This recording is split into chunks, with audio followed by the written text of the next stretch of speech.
I did. We are going to talk about how we arrived where we are. And the reason for that is you see all the time that, people look at success and they say, oh, must be easy, right? It's the whole iceberg effect, right? You don't see what's happening underneath the water to create the success, right? Yeah. So especially in real estate, because all you see is people posting, clothes and for sale and You know open how houses. much I love it. I know. So it gives another false sense of success as well. But what people don't see is all the hard work. And that's, when we talk about booms in the market, you see the influx of people trying to capitalize on it because it's all easy money, so they think. Yeah. In any industry. Yeah. We saw that with home inspectors. A ton of them popped up. You look at the restaurant industry, and that's one of the hardest industries to be in, but you see how many have popped up in Metro Richmond since COVID, right? Mm-hmm. Tons. And there are tons shutting down now. So we're just going to talk about how the things you did, where did you come from? And how did you get here? And all the things, like your road to being where you are. Okay. I feel like, are we talking about yours too? Because yours seems cooler than mine. Yeah, we'll talk about both of ours. Okay. Yeah.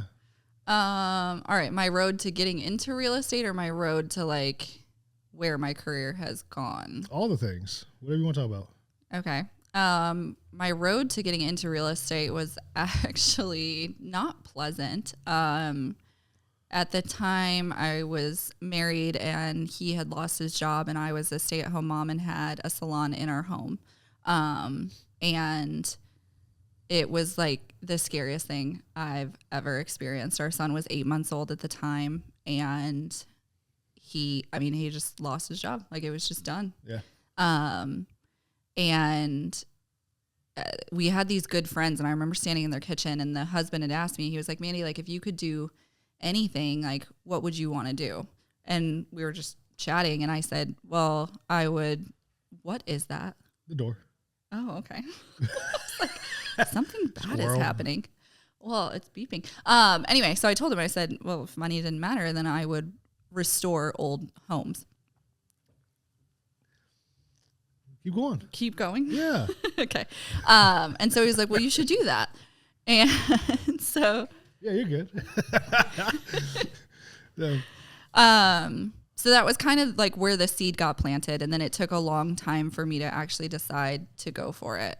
And I would do hair, and in between clients, I would study for my exams, and then I would take the kids to the gym and put them in the gym daycare.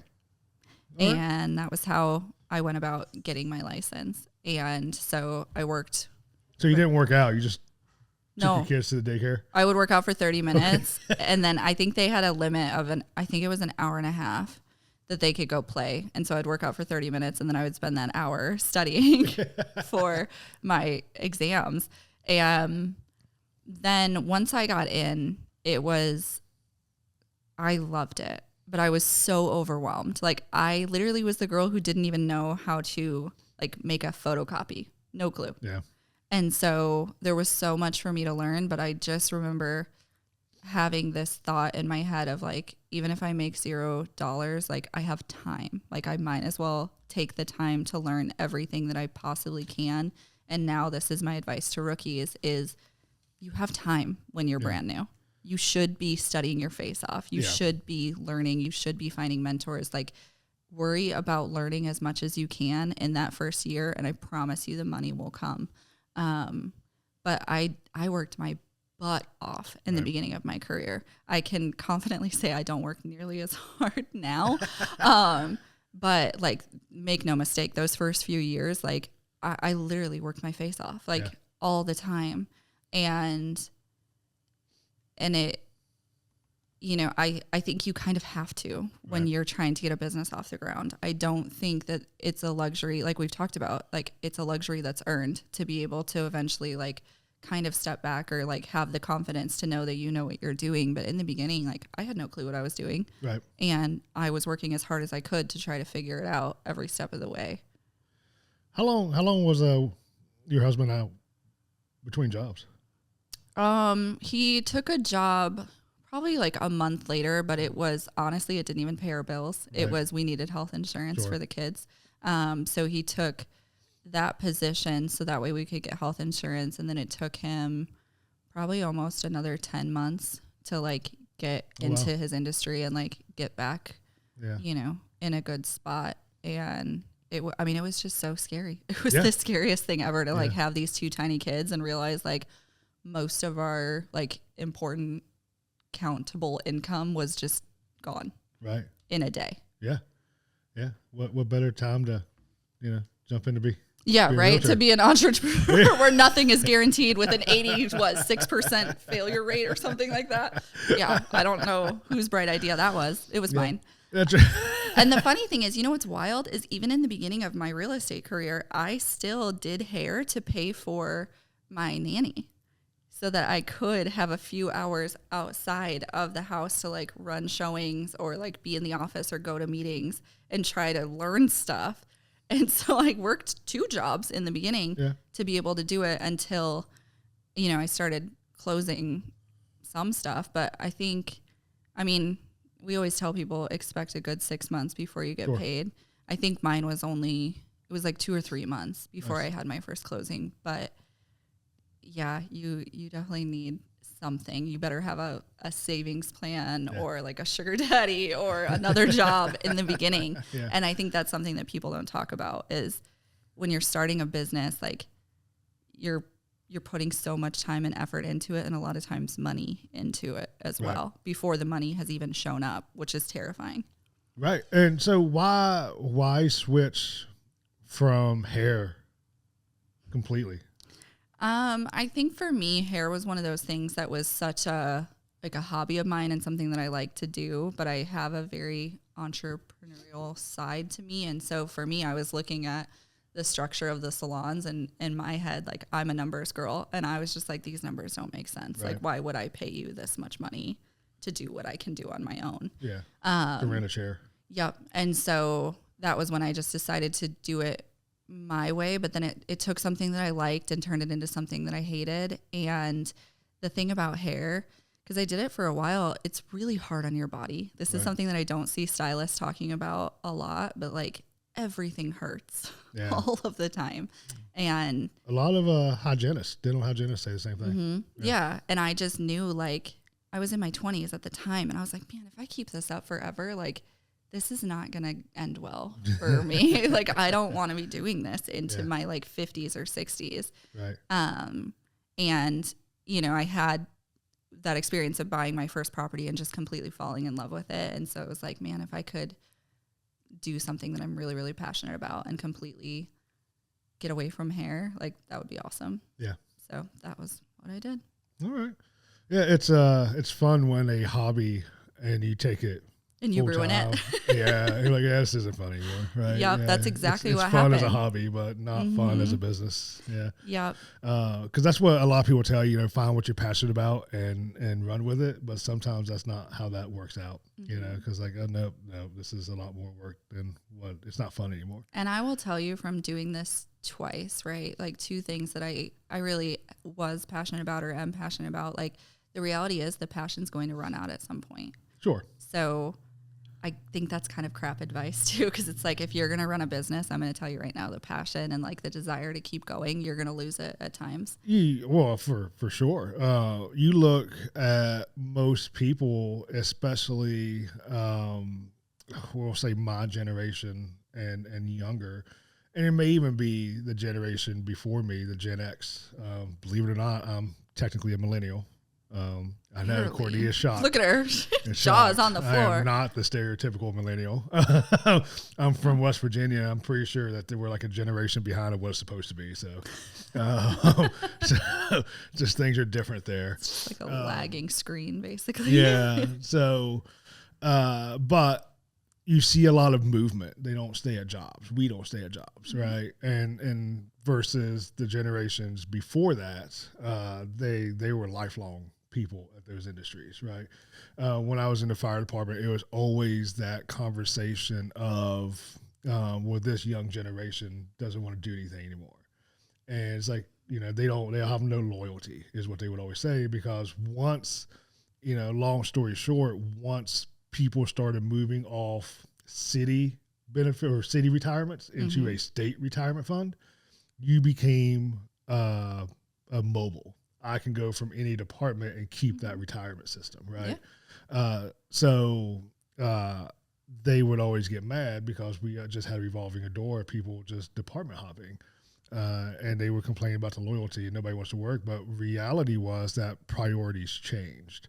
And even the departments changed because the departments had no loyalty either. So the mentality was, well, if they're not loyal to me, why am I loyal to them? But at the end of the day, like it's not just fire departments, it's any jobs, right? I mean, I'm sure you've had people, grandfathers and great grandfathers and whatever that worked for the same company for 50 years.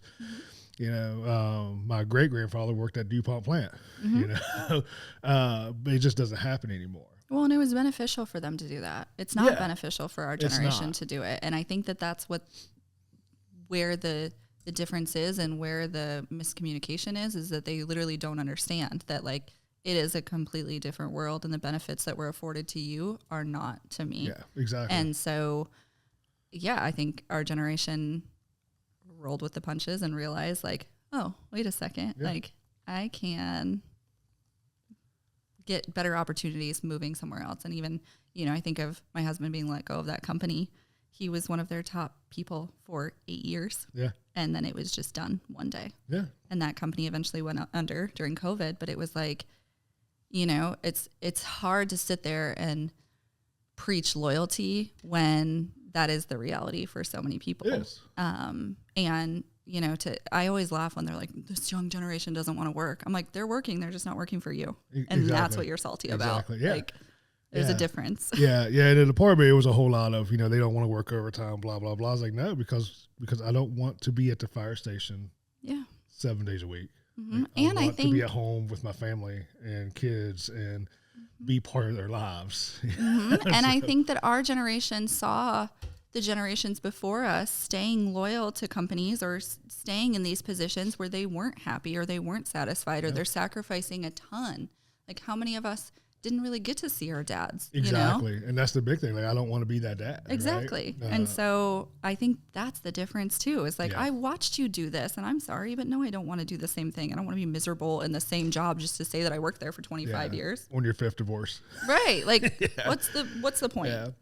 Yeah. So I mean, I was in the Navy and of course could have made a career out of that, but I didn't want to be gone all the time. I enjoyed it while I was there. How long were you there? 5 years. Okay. And I did my 4 years and then extended on board for another year because I didn't know what I wanted to be when I grew up. Other than I knew I didn't want to stay. Right. Yeah. And after a while, the fire department got tiring. You just get burnout. You get tired once you learn how the sausage is made for all those reasons and more that we just talked about. There's a litany of reasons, and there is an epidemic in public safety in general. Yeah. Of people leaving the industry because it's just burnout. And then I can say even after 5 years of doing this, there are times that you start looking at, well, what else can I do? Because it's just that mentality of just, all right, well, what's next? Like I've done this. I was really good at this. Yep. I've built something up, whatever the case may be. What's next? Right. Now, with that being said, I'm not going anywhere for a while because I don't think anybody's going to hire me to work 2.5 days a week like I want and pay me what I want. It's a bummer. Yeah. Which is unfortunate. Not that I only work 2.5 days a week. I'm just saying that's what I want to do. That's what that's the hope. Yeah. Yeah. If I want to work for somebody else, that's what I want to do. I agree. So it's not surprising. You see all the people with college degrees and they go work in their industry that they got the degree from and then they go change. Real estate, you see that everywhere. We saw that in the fire department. You see it in the police department. You see it in a lot of different industries. Like, oh yeah, I have a degree in this. I did this for 5 years and then it's just not what I want to do for the rest of my life. Which is literally one of my favorite things to see in people. Like, I love it. Me and my best friend have this conversation because she did the same thing, but she was so scared. And I'm just like, do something else. Yeah. Like, this is your one life. What are we doing? Like, I love people who are like, oh yeah, I used to do this forever and now I do this. And I'm like, that's awesome. Good for you. Yeah. So when I was in the department, I had VA benefits. So I got some pieces of paper from colleges while I was doing that. Can we talk about what degrees you actually have? Because it, like, as your friend, it irks me when people talk to you sometimes and I'm like, he's smarter than you. Like, could you not please? Because you never talk about this. And I'm like, hold on. Okay, like pieces of paper. Let's go. Yeah. So I have an associate's in fire science, which was fire department, right? Sure. Promotions, all that stuff. Then I have a bachelor's of science in occupational safety and health, which really came into play when I became the safety officer for a little bit. But then I have a master's in management and organizational leadership, which is a sister degree to MBAs. Yes. Yeah. So a lot of my coursework for that was entrepreneurship and marketing and things like that, and business related. And then I have a binder of, I don't know, 30, 40, 50 different certifications for various things. A lot of that is different leadership courses and trainings. And I wish you just wore a t-shirt that said I'm smarter than you. We get that made. Yeah. Have Courtney looking at that. Yeah. I made a t-shirt for Christmas that said Nan and Papa's favorite on it, and I put it under the tree and wrapped it just like how my grandma wraps our gifts, and put it from my grandma and grandpa to me. That's amazing. That's amazing. I should make one with my boss's name on it. So in the department, me and another guy had this idea to create this business to do CPR training.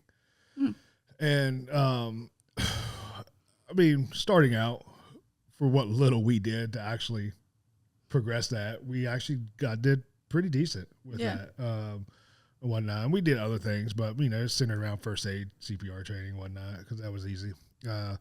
But when I started getting burnt out and I started looking for other jobs, I actually had a job offer from UVA. Like a doctor's office up there, like their physicians, whatever, to be their organizational development. And it was pretty good paying job. The only bad part was I'd have to drive to Charlottesville, but whatever. You know, when they were going to pay me that much, you know, is what it is. Yeah. But that's where the degree came in to play for that. But my wife became an agent about 2 years prior. And that's when I learned about home inspections. And I was like, you know, I can do that. Because I'm just not made, as much as I hate like certain elements like cold, you know, I'm just not made to sit in an office. When I was safety officer, it kind of drove me crazy when I had office days. So I'd go out and visit the stations and run calls.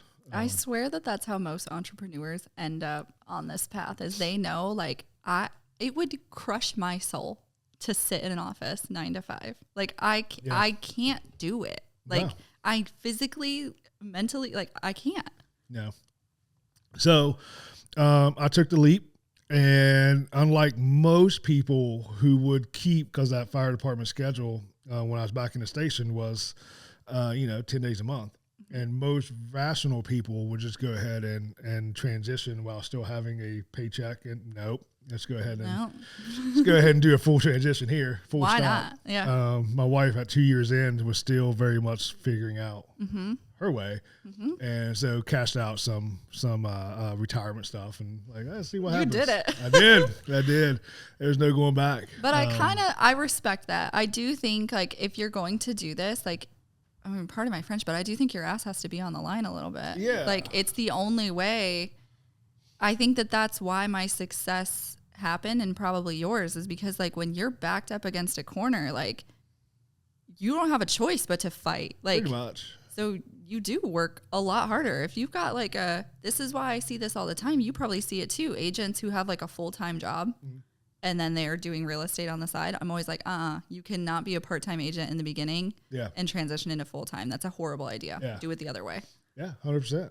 100%. So when I first started, took the class. I went down to Norfolk, Virginia Beach, took the class, did all the things, went through DPOR, got licensed. And then once I started, my goal was 5 a week. I'm like, you know, when you're setting your pricing, like I can do 5 a week, make what I was making in the fire department. Life is good, right? Mm-hmm. That's 2.5 days. Those are my 2.5 days, right? Yeah. 2.5 days of working a week. Man, you had your dream at I one know, point, at one and point. look what you've At done. one point. You Yeah, screwed ruined up. But some of this also comes into play from growing up, and that's just growing up poor, right? So there's always this fear of not having enough money, right? Or something happening, not having the money. Or living the reality of not having enough money. Yeah, because that's how life was growing up. Not because of anything other than just, unfortunately, laziness of family members. they didn't do what they needed to be done. It was just a cycle.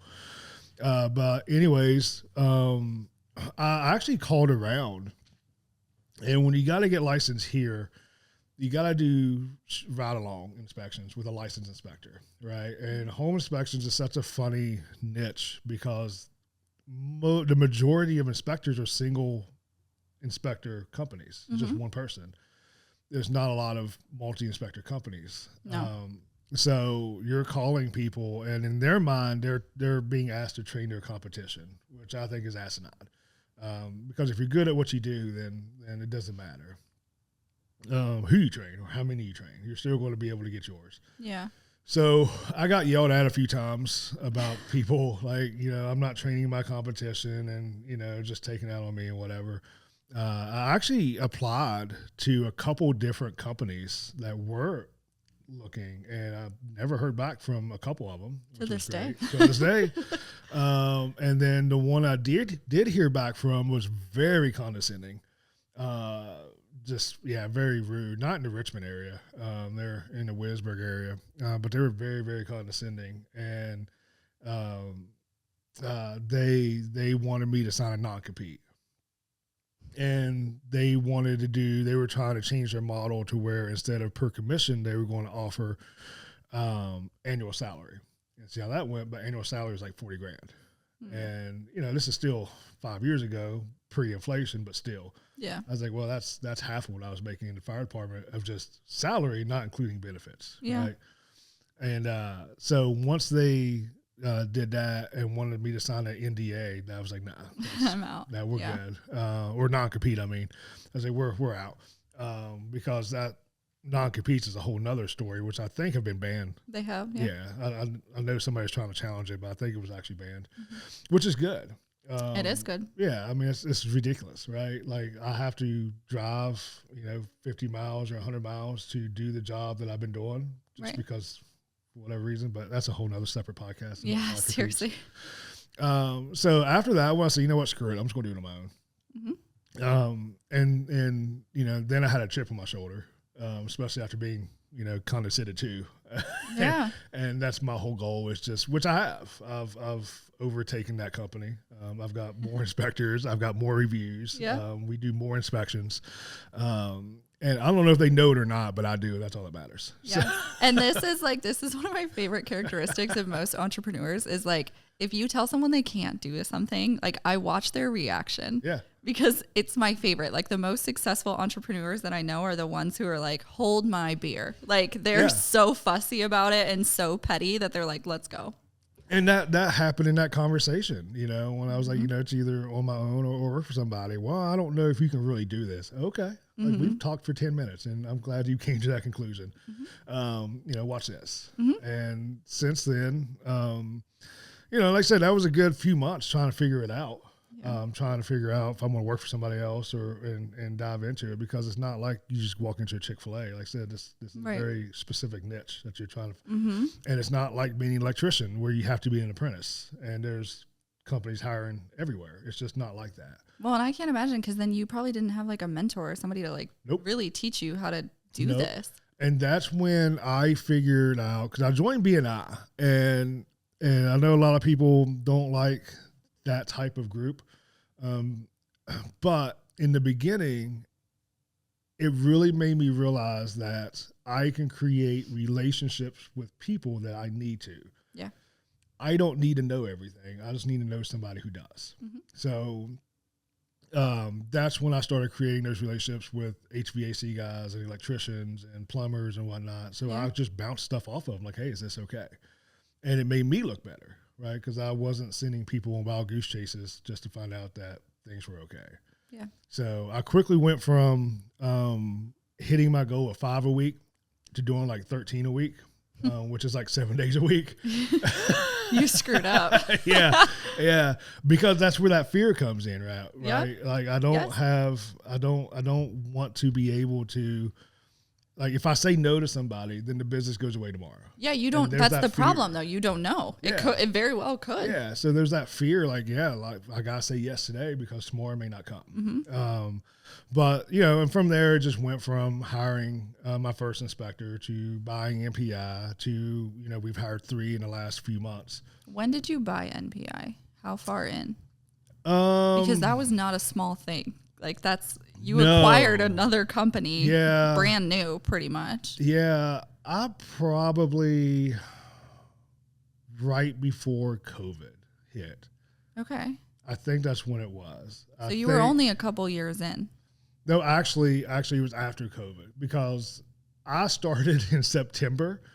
Life was building up to being good. March, the shutdowns happened. Oh, so when did you start? Like, when did you start? 19. So the lockdowns happened in 20. Okay. And so like end of 19. Yeah, September was like my first inspection. Dang. September, October was my first inspection. So you didn't waste any time. No. So snagging them. Lockdowns happened, yeah. And then I started regretting all my decisions because you just see that cliff of nothingness, right? Yeah. And then we just took off.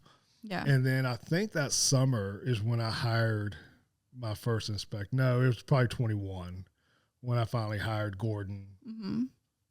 Yeah. So 21, that summer I hired Gordon. And then I think that November, December, I got the text from, actually that October, I got the text from Aaron, like, hey, I'm done. Do you want to buy this? So like a year later. Yeah. So 21. And you really went for it. Yeah, because 21, because I think I hired Courtney in 22? Yeah, so that's right. Because because I was getting ready to turn 21 and it was in March. Yep. So that tracks in. So I started in 19, end of 19. Was there any part of you when you got that text that was like, no, like yes. I'm so new. There's no way that I can like. It wasn't about the newness. And it's about acquiring another company while you're trying to get fear, yours off the. Yeah, because now I'm responsible. Like I had enough work for me and Gordon, no problem, right? Right. But now the trajectory of both companies were opposite, right? Because Aaron was burnt out. Mm-hmm. And while they were still doing good, my volume was increasing, their volume were decreasing. Mm-hmm. So then it turned into, can I generate enough inspections for 3 new inspectors to me, right? Right. I got enough for me. Right. Can I do enough can I feed everybody and keep everybody happy? Mm-hmm. Because if they all quit in 2 months, then what did I just buy? Right. Because in inspections, again, it's such a niche thing. Like the value is buying multiple inspectors with their own book of business. Mm-hmm. Because the name and the number doesn't do anything for me because it's a relationship game. Right. So that was the fear, right? Now the deal and the terms were perfect that he offered me. So it wasn't really a financial concern in the beginning. If it all blew up, long term, that's a problem. But right. But it was just about, can I feed, at that Mm-hmm. now 4 inspectors.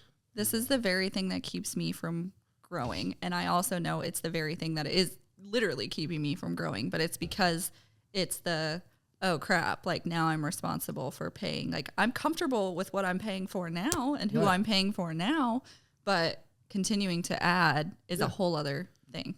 Yeah. And the best part was, so that was October we had it, November we met, December 1st I think was like the actual like merging, right? Mm-hmm. Where I took over. And so I hired Courtney in March. So February, the marketing person that we were planning to do all this stuff was like, I'm going to go be a school teacher. And I was like, oh, okay. Yeah. Which sent me into a tailspin because like, now what do I do? Mm-hmm. So within a week, fortunately I was able to hire Courtney and, that's a whole nother separate podcast as to some issues there. Not with Courtney. Oh, I was like, no, not with Courtney. I'm great. Like Courtney's yearly review on a podcast. No, the marketing guy kind of regretted his decision kind of in the beginning and tried to get me to fire Courtney and hiring back. But yeah, That was why. Like he called me. It was wild. yeah, Oh, that is a separate podcast. it Okay. is. But yeah, so since then it's just been growing. So, but I mean, that beginning, it was, like I said, it was all or nothing. Like the bank account was getting kind of small when I started getting inspections. It's like, all right, what are we going to do here? Like this has got to work. Yeah. And then, like I said, then COVID happened, which worked out great for real estate. Like, we're not going to lie about that. It did, but it was pure panic. I can remember pacing in my backyard, being on the phone with the builder that I worked for at the time, and he was losing it. Like, he thought we were going under, and then it was the polar opposite. Nosedive. Yeah. Only to be rivaled when rates doubled overnight. Like, I don't know, a couple years later at that July. You just see a cliff of inspections that July when rates went from like 3 to 8. Yeah, pretty much. No, yeah, they went from like in the 3s up into the high 5s, low 6s. Yeah. People panicked, and then they just kept going. They all up. pulled back, and fortunately, the first one with COVID didn't last, right? At least in Virginia, because Virginia considered real estate as essential, and we were never really affected by lockdowns. If anything else. And then Richmond as a market, so close to DC, when people started going remote, they started flooding or leaving DC and flooding Richmond. So it really propped up the real estate market there too. Well, and that's where I got lucky, is because I had those 2 years of like getting into new construction, and that was when, I mean, it just skyrocketed because everybody was living in their homes and realizing like, this house doesn't work for us and we want more space. But then the housing market for resale was so strong that they couldn't get under contract. And so they started turning to building. And that was when it was just a massive boom for my business, because I had gotten into that kind of niche in new construction so early on. Yeah. But yeah, it ended up being crazy, but there was pure panic on a lot of our ends, I think, in the beginning of COVID, before we realized like, oh, okay, buckle in. Yeah. And, again, then it was, it sucked, but it was still just me. Right. But, going back to getting to where we are, that was very much the 7 days a week. Right. Which good for you though, because during COVID time, I would have thought that it would have been the opposite, because that's what I saw for a lot of home inspectors is people were waiving home inspections. And so the fact that you stayed busy and that you were still collecting market share in a time when so many people were waiving their inspections and being ding dongs about it, like that's actually huge. Yeah. And I attribute that to just volume of deals, right? Like if that was a normal market and 30% was waiving their home inspections, that would have been crushing for the entire industry. Yeah. But the fact that the market was oversaturated with deals, I don't know what they were up by, whether they were know off the top of my head anymore. But let's say they were up 30%, well, that 30% of waiving just cancels out, right? Yeah. So now we're back to, but I think it was higher than that though. It probably was. It was chaos. Yeah, just because of the sheer volume. People were standing around the corner waiting to see an open house for a showing for 7 minutes. And I think that's something that I don't think people realize is like, did we make a lot of money during that time? Sure. But like, it was chaos, and it also sucked. Like I worked all of the time, and I had to give bad news every single day, multiple times a day. And for us, and this is where the benefits of being an inspector comes in, is that we go out, we do an inspection, whether it quote unquote passes or fails, right? Right. It doesn't matter to us. No. I always say you guys paid. Like launch the grenade and walk away. Yeah. The rest of us are like, Sidney! Versus agents, especially buyer's agents that are, you see 10, 15 houses, you put offers in 10, 15 houses, they all get rejected. And you're just still driving around looking at houses. And that's like, this is what's waiting in line. Sidney, like you're I'm checkout. not kidding. Like at the height of it, there was one, it was a Sunday. I showed 23 properties in one day. Like, that's insane. it was insane. It was absolutely The same insane. client? No, it was multiple clients. And like, that's what's nuts is like trying to coordinate all of that when you have to be in different counties with different clients at different times. But like, and the problem is all of them, like from our end, the showings were reduced down to 15-minute showings. And so, and they're full showing schedules, like stacked showing schedules. So trying to like coordinate, okay, I can get in here or here, but then I need to be over here. Like, it was, when people ask about that time, I'm like, I promise you I didn't get paid enough for how chaotic it was. But like, the fact that you grew as much as you did during that time is crazy to me. Yeah, and there's so many factors in this industry. Like we've talked about before, there's so many people who just don't understand business in general. No.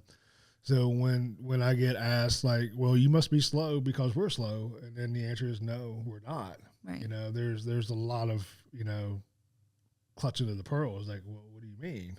Mm-hmm. And because again, going back to those pieces of papers, I don't talk about. It's just understanding business, right? You just can't sit around. I mean, I had an inspector, didn't work for me, but I know of an inspector, I should say, who was really busy during that time. Mm-hmm. But he did zero marketing at all because the phone just rang without effort.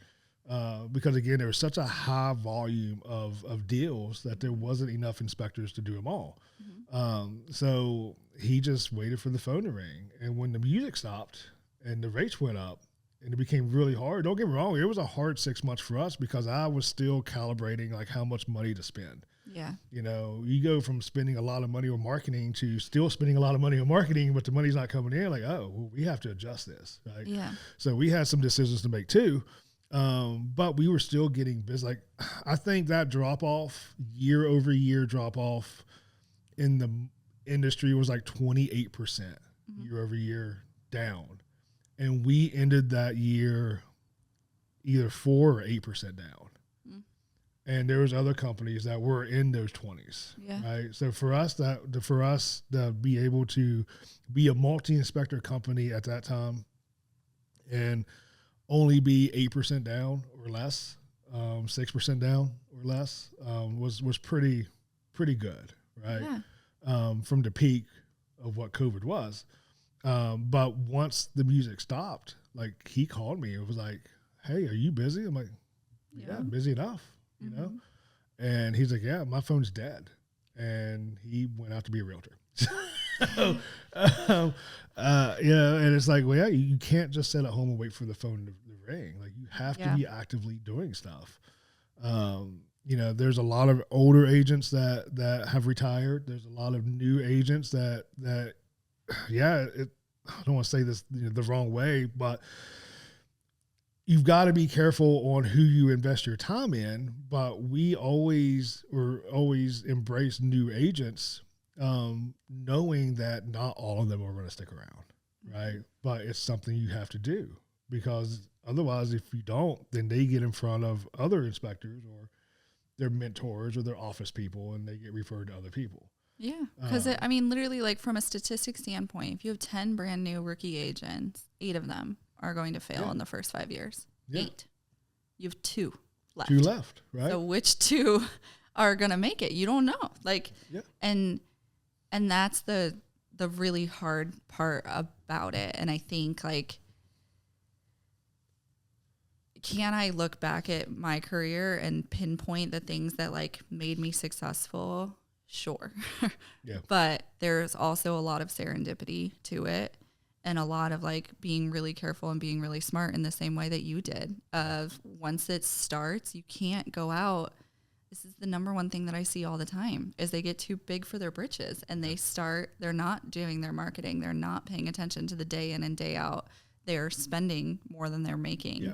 They don't have a budget or a business plan or any of those things that like your pieces of paper probably help you with. Yeah. And that's why they fail every time. Yeah, 100%. So again, I mean, just going back, like I said, it's when you cut all ties to everything. Yep. And the whole burn the ships mentality. Yeah.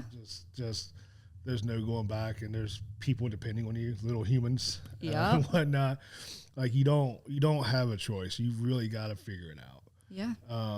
So I know a lot of people see us, you know, and I had an inspector got a really good compliment the other day. He's like, yeah, you know, they've been doing it before the '08 crash, right? So, you know, Long time. do that math.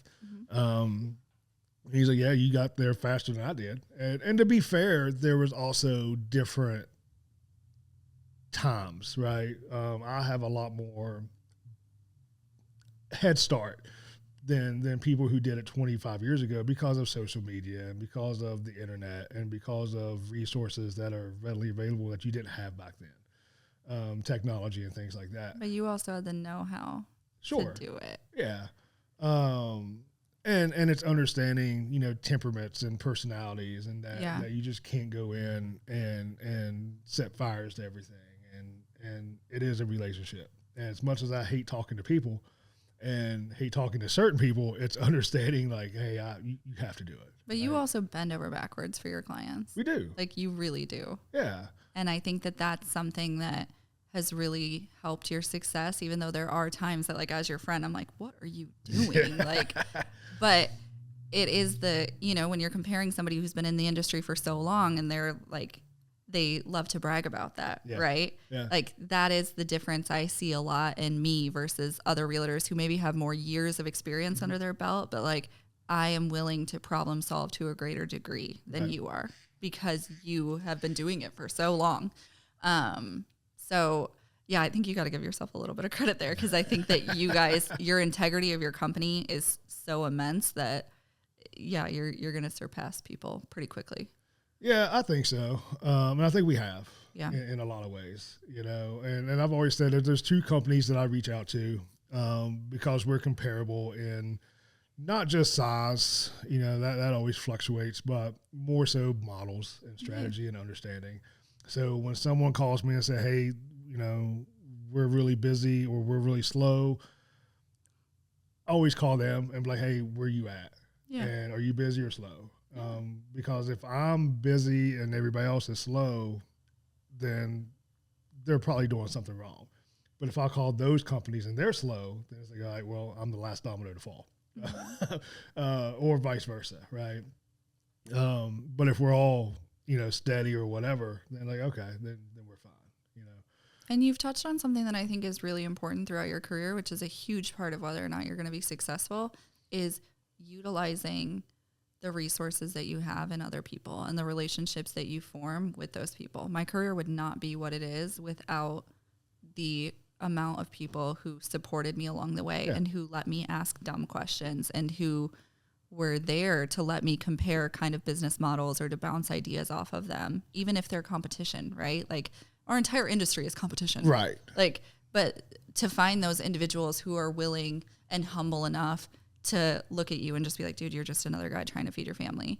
Like that is a huge, huge part of it. If you're going to be one of those people who just wants to stand on their own and to say that I've done it all on my own, like there's no way that you did. But also like, I think you're going to crash and burn unless you have those relationships. Well, and one of the things I learned early on in my career in general, and taking all these different leadership courses and things like that, and I heard it a long time ago before it became really mainstream, was if you're the smartest person in the room, you're in the wrong room, right? And the fact that you don't have to know everything. Mm-hmm. So, because in the fire department, everybody thinks, oh, you just put the water on the fire and you're good. But there's a whole science behind it. And then you have hazmat, then you have, extrications, and you have large truck extrications for vehicles. I have no idea what you're talking about. I thought you just put the water on the thing. You have truck operations and the engine oil. You have all these different, and then you have EMS, right? Which is a whole nother thing. So it's like, you can't be great at everything. Yeah. You know, but you have resources and people to help you, right? That are.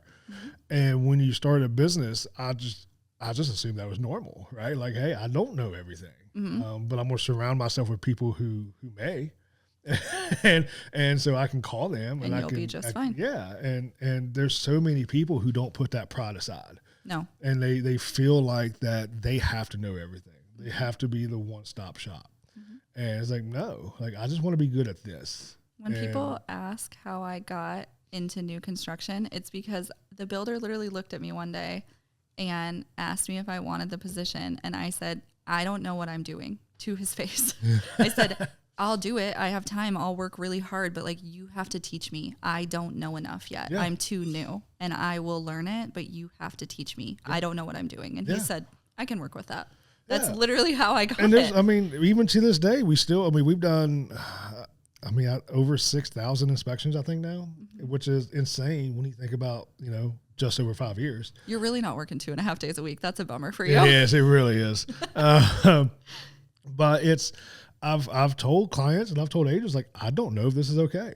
Like, I'm going to try to find out. Yeah. I'm going to reach out to people. I've looked it up. I can't find what I'm looking for. Yeah. But, if it's in the report, then you may want to find somebody who actually knows. Yeah. If it's not, then I found out that that's fine, So, but there's so many that just feel like you can't do that. Yeah. It's a sign of weakness. But there's also the ones that starts drifting off because people are like, well, they're writing up stuff that's not even true. Mm-hmm. And then they argue about it, because they want to dig their heels in the sand versus me like, oh, I was wrong. Right. Not the first time today. That won't be wrong. Mm-hmm. So it's okay.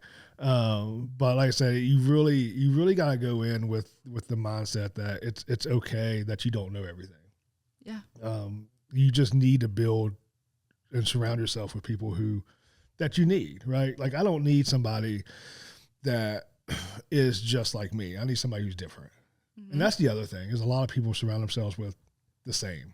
Yeah. And you can't do that, right? Mm-hmm. You need to surround yourself with people who bring different things to the table, because I already know what I bring to the table. Right. I don't need the same thing. I need you to bring something different. Yeah. So for sure. Yeah, I would agree with that. I think some of my favorite friendships or mentors in my career have been people who think differently than I do or have different personalities than I do and have really pushed me to look at things a different way. Yeah. Yeah, I think there's not really an easy way to just sit here and be like, well, this is how I got successful. Like it's all the little things. No, there is. And just listening to both of us, I mean, different circumstances, but the same, Yeah. Your husband was let go and you had 2 small kids. Yep. And it's like, well, here we go. Right. You gotta pay the bills. Yeah. I had a job, but I was like, let's see what happens with this, because of just the anger and burnout that was happening. It just wasn't good. And again, my wife was just trying to figure it out still. But we had kids, 2 kids and, all the things. And I really think if I would have started my career under different circumstances, I don't think I would have had the career that I've had so far. No, absolutely not. So, not saying that's the only route, but yeah, I think I'm probably it'll jumpstart you though. It will. It will absolutely jumpstart you. But but again, it goes back to like I said in the beginning. People just look at your Twitter face and think that it's easy. It's easy and you're loaded, right? Yeah. Versus like no, it took a lot of work. It took a lot of sacrifices to get here. A lot of missed birthdays and other important days because I guess I gotta go work on Christmas Eve because they need an inspection. Because again, it's doing it and being out there. Yeah. And I think that there's also the side of like, it takes different work later on too. Like it never stops. It just changes. Yeah. But yeah, there is it's far too easy to look at any company in any industry and just think like, oh, must be nice when you have no clue. You don't. And one of the biggest compliments that I got it took a few times of me hearing it, was after merging with MPI, having multiple people and whatnot, was several people told me like, you're everywhere. Like, good. That was the plan, right? Because during COVID, I knew that wasn't going to last. I knew the music was going to stop. Everybody else was ignoring it. Like, oh, we got like another 6 years of this. Like, no, we don't.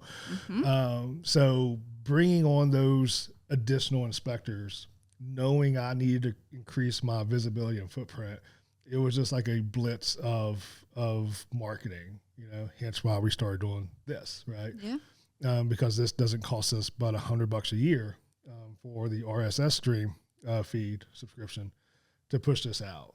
Big investment up front, right? But not so much now. But it's even having the forethought to think to do something like this that a lot of people miss, or they, they're successful or they've hired some people, but you have to keep going. You have to keep producing the thing. Otherwise it stops. It just does. Yeah. And there's just a lot of people, they have great ideas, but and no follow through. They follow through or they move off of it pretty quick. I might be that person. I don't know. But yeah, I mean, like I said, I just want to talk about the long road to get to where we are today. So, because again, a lot of people just don't. They see the end result, and they don't see the behind the scenes. They don't see the days that I took. My paycheck was a lot less than everybody else's paycheck, right? Yeah. As the owner, to make sure Courtney got paid, right? Yeah. On those lean times and whatnot. Yep. So, yeah. Anything else you want to say? Nope, it's a wild ride. Guess we're still on it. For today. Awesome.